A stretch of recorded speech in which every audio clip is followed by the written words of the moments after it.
Ana Simonetti agora, porque a gente também, além da proteína animal, a produção de grãos, também coloca o Brasil num cenário de destaque. Ela que está dentro da academia, traz nesse cenário que a gente está falando de futuro, de desafios e de inovações, o que a gente tem de pesquisa e de inovação nessa área também.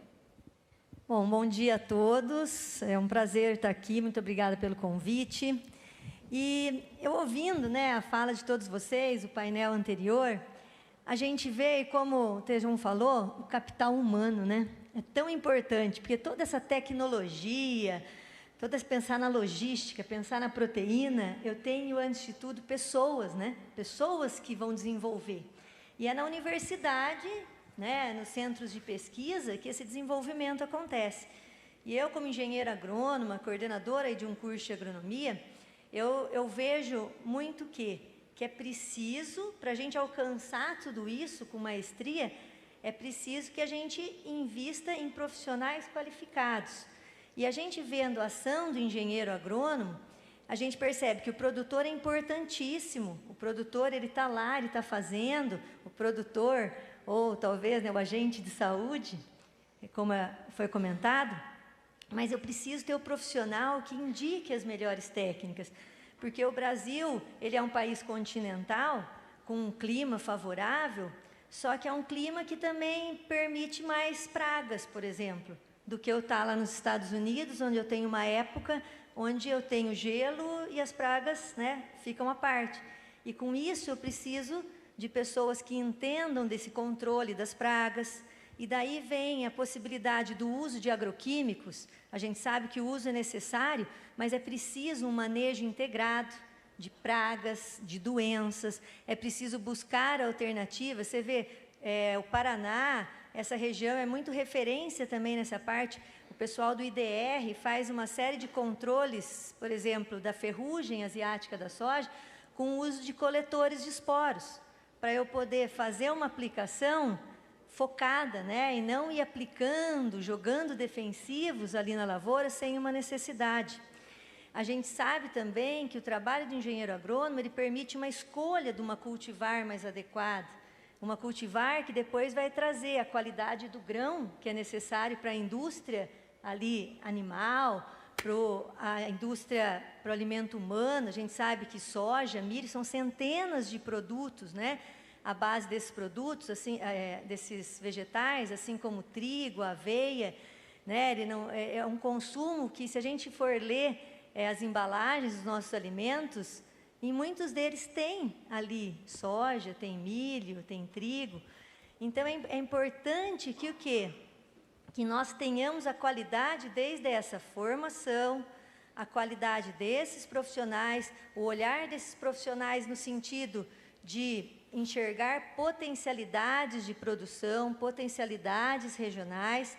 Por quê? Para ir descobrindo, como foi falado do peixe, é uma região aqui que a gente está cada vez maior, chamando atenção, tudo, mas é preciso a produção com qualidade. Porque é o agregar valor também. Não adianta a gente crescer em número, é preciso que a gente cresça em qualidade. E isso passa pela academia. Por quê? Para eu ter uma qualidade maior de grãos e, consequentemente, depois dos outros produtos, eu preciso ter profissionais que entendam dessa cultivar, da época certa de plantio, do manejo integrado de pragas, de doenças, do melhoramento genético, que não é só no animal, mas também no vegetal. Você veja bem, hoje a gente tem, a Embrapa já lançou, a Epagre, tudo, alimentos simples que são biofortificados, como é o caso da batata doce, que a gente tem a batata doce rica já em beta-caroteno, em zinco.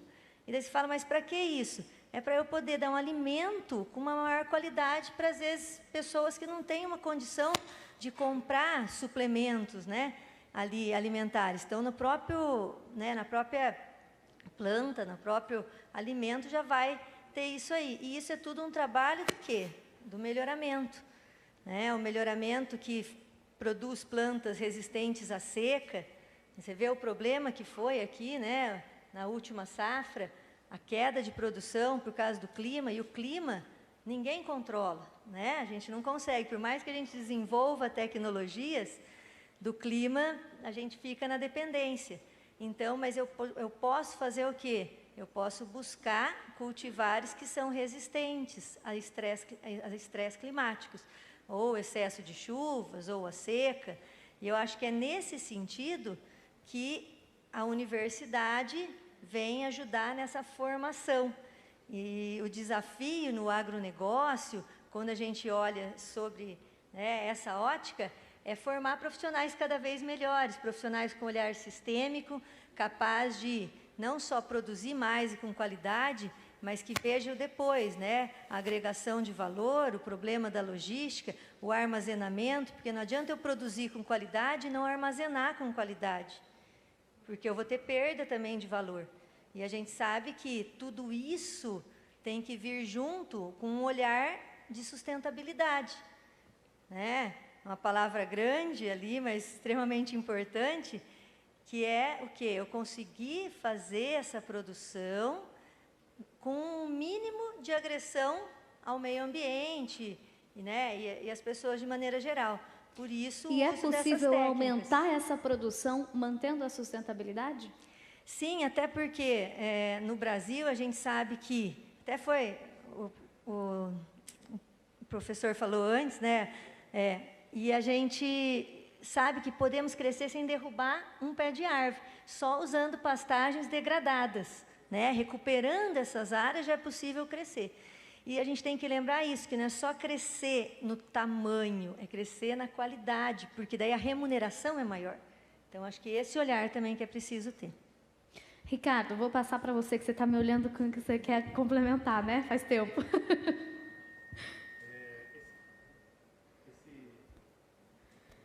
Tá ligado? Sim, ok.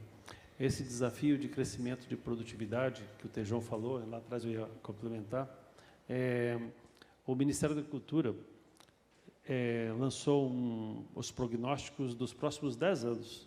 Então, já está determinado pelo próprio Ministério da Agricultura que nós vamos crescer nos próximos 10 anos, as projeções de longo prazo do Ministério da Agricultura, para 2031, o crescimento da produção agrícola brasileira será de 27,7%. Isso, o prognóstico do Ministério. Normalmente, a iniciativa privada ultrapassa isso. Então, se hoje nós estamos produzindo 300 bilhões de toneladas, nós vamos produzir 380. Se tudo correr bem, como está projetado pelo Ministério da Agricultura. Então, nós vamos produzir, sim, 380. Então, nós vamos ter que ter logística para tudo isso, armazenagem para tudo isso, consumo para tudo isso, exportação, uso, e isso vai acontecer. Eu já tenho acompanhado esses prognósticos do Ministério da Agricultura já faz algum tempo, e isso vai acontecer com possibilidade de superar esse número, ainda mais do que esse número. E como que nós vamos crescer? E a sustentabilidade? Bom, o Brasil utiliza somente 7% da área do Brasil para a produção de grãos. 7%. Lembrando que 66% do Brasil é preservado nas florestas, matas, Amazônia, etc., rios e etc. Então, aonde será esse crescimento de 27% dos grãos? Será nós plantamos 70 milhões de hectares. As pastagens degradadas que a professora falou são 180 milhões. Então, a cada um ano, as pastagens cedem para a agricultura entre 1 milhão e 1,5 milhão de hectares por ano.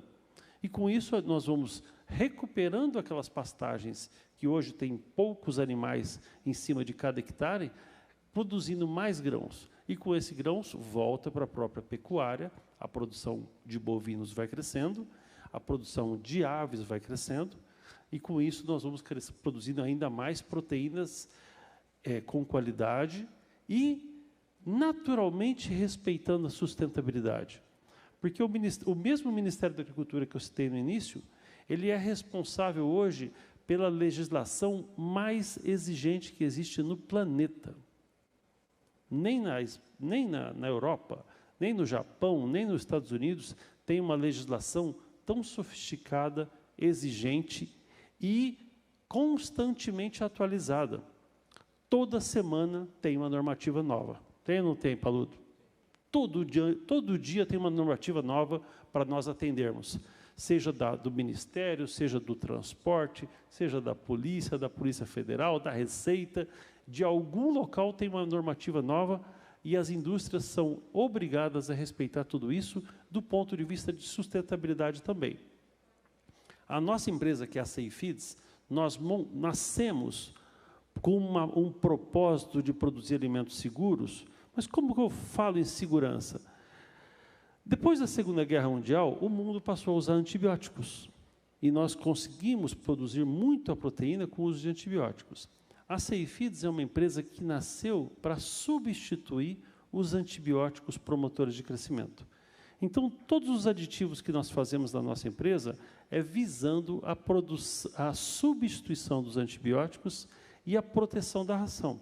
Ou seja, nós combatemos as bactérias, nós combatemos fungos, nós mitigamos os riscos de micotoxinas, e umas salmonelas e diversas outras desafios que a agricultura tem. E a Seifides vem crescendo aí 15%, 20% ao ano também, substituindo aquele antigo uso de antibióticos. E agora, falando em sustentabilidade, nós lançamos uma outra empresa, que chama-se Seifiagro. E a Seifiagro tem um propósito muito semelhante, substituir os agrotóxicos da produção agrícola. Então, nesse momento, aqui, na região oeste do Paraná, nós estamos montando uma outra empresa, onde o nosso propósito é substituir os defensivos agrícolas, os agroquímicos, maximizando a produção vegetal, maximizando a produção de grãos e substituindo esses defensivos agrícolas, aumentando ainda mais a sustentabilidade, melhorando ainda mais a eficiência das lavouras, melhorando ainda mais a produtividade. Obviamente, tem que reduzir custos, não tem caminho sem redução de custos. Tudo que nós fazemos, seja na Seifides ou na Seifiagro, é respeitando os mais altos critérios da pesquisa científica. Não existe nada. Lá na agronomia já temos um mestrado, outro doutorado, já criando um patamar de high standard da produção agrícola, assim como nós fazemos na Seifides. Tudo é determinado por pesquisa científica. E mesmo com as pesquisas científicas, quando eu chego numa empresa igual, a Pluma, chega na Pluma, a Pluma faz tudo no critério econômico. Não passa nada sem o critério do software que eles têm, onde eles comparam os melhores custos do mundo. Ou seja, cada vez mais nós temos que respeitar a legislação brasileira, a sustentabilidade, porque é uma condição sine qua non, nós temos que respeitar a economia e nós temos que respeitar a produção, todas as leis brasileiras. Então, cada vez mais o agronegócio cresce através de nossas empresas, através dessas tecnologias, respeitando todos esses parâmetros da sociedade, crescendo com produtividade, eficiência e, cada vez, o Brasil produzindo mais alimentos, seguindo praticamente todas as legislações mundiais. Antes, a respeito do crescimento dos bioinsumos, eu acredito que até seja nesse... 100% bioinsumos, porque isso é um crescimento que está acontecendo para minimizar o uso de agroquímicos, a gente ter o quê?